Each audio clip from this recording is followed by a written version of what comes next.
옛날 어느 깊은 숲속에 두 도깨비가 살고 있었습니다. 하얀 도깨비는 온화하고 정이 많은 성격이었고, 검은 도깨비는 순박하지만 다소 감정적인 성격이었죠. 두 도깨비는 인간을 좋아했습니다. 인간의 모습과 문화를 동경했죠. 하얀 도깨비와 검은 도깨비는 인간이 있는 마을에 정착하기로 결심합니다. 마을에 도착한 도깨비들은 사람들에게 마을의 일원으로 받아달라고 말합니다. 마을 사람들은 도깨비들의 힘을 두려워해 이들을 일원으로 받아들이게 되었죠. 하얀 도깨비와 검은 도깨비는 마을에 굳은 일을 하며 사람들에게 인정받고 진정한 마을의 일원이 되었습니다. 그러던 어느 날 마을에 한 이방인이 찾아옵니다. 이방인은 자신을 마을의 일원으로 받아주길 요청했고, 도깨비와 사람들은 이방인을 품어주었습니다. 하지만 이방인은 도깨비의 모습을 보고 지레 겁을 먹었죠. 도깨비를 두려워했던 이방인은 마을 사람들에게 도깨비에 대한 안 좋은 소문을 퍼뜨립니다. 이방인은 마을 사람들에게 도깨비는 믿으면 안 된다고 말했습니다. 도깨비는 사람을 잡아먹는 종족이고 도깨비들의 호에 넘어갔다간 큰일이 날지도 모른다고 경고했죠. 마을 사람들은 이방인의 말에 크게 동요했고 점차 도깨비들을 피하기 시작합니다.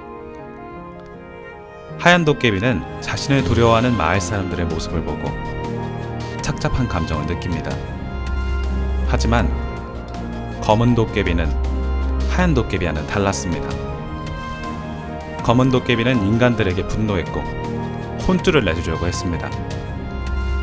인간들이 은혜에 감사하지는 못할 망정 자신을 우습게 여기고 있다고 했죠. 하얀 도깨비는 검은 도깨비를 설득해봤지만 결국 화가 난 검은 도깨비는 마을을 떠나고 말았습니다. 그리고 갈등은 시작에 불과했죠.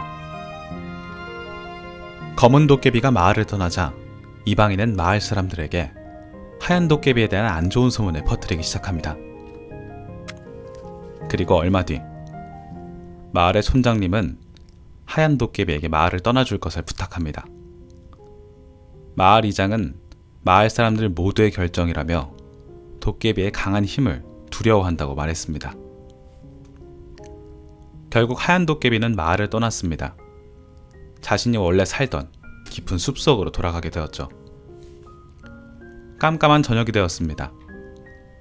하얀 도깨비에겐 오랜 친구였던 검은 도깨비마저 떠났습니다. 하얀 도깨비는 혼자가 되었고 차가운 바위 뒤로 몸을 움츠렸습니다. 외로운 밤, 하얀 도깨비는 눈물이 났습니다. 친구가 떠났고 마을 사람들에게 버려진 것에 대한 슬픔이었죠. 그때였습니다. 도깨비 주변에 빛이 피어올랐습니다. 작은 반딧불이가 하얀 도깨비 앞에 나타났습니다. 반딧불이는 도깨비가 울고 있는 이유를 물었습니다. 하얀 도깨비는 그간에 있었던 일을 설명해 주었죠. 생각에 잠긴 반딧불이는 도깨비에게 말합니다. 강한 힘에는 언제나 책임이 따르고 하얀 도깨비가 올바른 방향으로 나아간다면 언젠가 모두가 하얀 도깨비를 인정해 줄 거라고요. 하얀 도깨비는 자신의 손을 바라보며 깊은 생각에 잠겼습니다.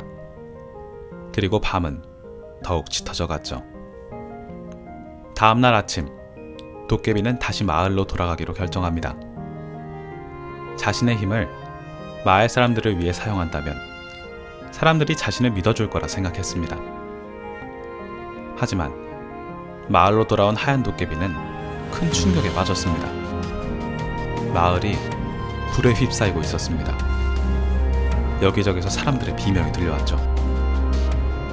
악한 도깨비가 마을 사람들을 잡아먹고 있었습니다. 악한 도깨비의 정체는 이방인이었죠. 자신보다 힘이 강한 하얀 도깨비와 검은 도깨비를 몰아내고 사람들을 잡아먹으려는 흉계를 꾸몄던 것이었습니다. 하얀 도깨비는 악한 도깨비를 막아섰습니다. 악한 도깨비는 하얀 도깨비를 비웃었습니다. 악한 도깨비는 인간들은 자신의 말에 속아 넘어가 하얀 도깨비를 배신한 자들이기 때문에 하얀 도깨비가 끼어들 이유는 없다고 했죠. 악한 도깨비는 말했습니다. 인간들이 하얀 도깨비에게 준 건 상처뿐이라고요. 악한 도깨비는 하얀 도깨비에게 동맹을 제안합니다. 마을 사람들의 복수를 도와준다고 했죠. 하얀 도깨비는 잠시 고뇌에 빠졌습니다. 하지만 하얀 도깨비는 사람들의 앞에 서서 악한 도깨비를 막아섰습니다. 큰 힘에는 큰 책임이 따른다는 반딧불이의 말을 떠올렸죠. 한 번 더 사람들을 믿고 지키기로 결심합니다. 하얀 도깨비와 악한 도깨비는 혈투를 벌였습니다. 마을 사람들은 착잡한 심정으로 하얀 도깨비를 바라보았습니다. 자신들이 상처를 주었지만 하얀 도깨비는 마을 사람들을 지키기 위해 싸우고 있었습니다. 마침내 하얀 도깨비의 손에 악한 도깨비가 쓰러집니다. 하지만 하얀 도깨비도 심한 상처를 입고 쓰러지고 맙니다.